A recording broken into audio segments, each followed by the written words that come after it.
السلام عليكم ورحمة الله وبركاته. ازيكم حبايبي؟ عاملين ايه؟ يا رب تكونوا بخير يا رب. يلا بينا النهاردة نعمل مع بعض صينية الفراخ المشوية. هنعملها بخلطة جميلة وسهلة النهاردة.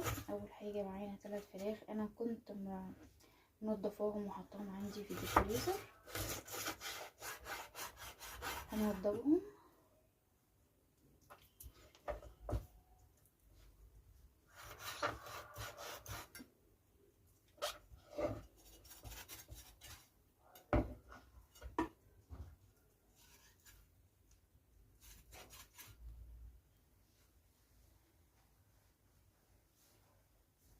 احنا هنا جبنا طماطمايه وبصلايه كبيره وفلفلايه خضراء وفلفلايه حمراء، وهنتبلها بالملح.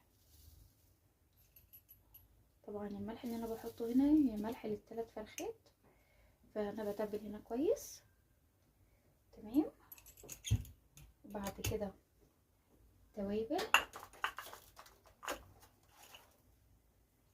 توابل انا عاملاها هنا في البيت، دي اسمها توابل الشوربه، عباره عن 11 بهار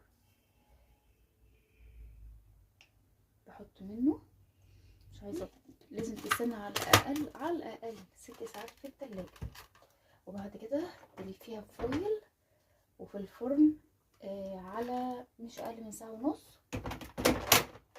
ما تفتحيش عليها اثناء الساعه ونص خالص، طلعيها هتلاقيها مشويه وزي الفل.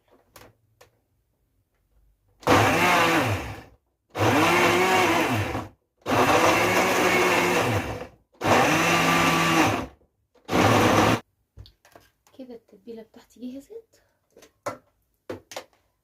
نروق بس هنا كده قدام الحاجه بتاعتنا.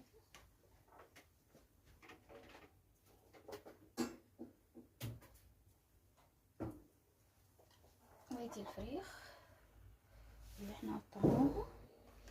يا جماعه في حاجه، الفراخ البلدي بتبقى عايزه زبده، اما الفراخ البيضه ما بتحتاجش. ليه؟ لان هي اصلا بتبقى دسمه من غير اي كلام.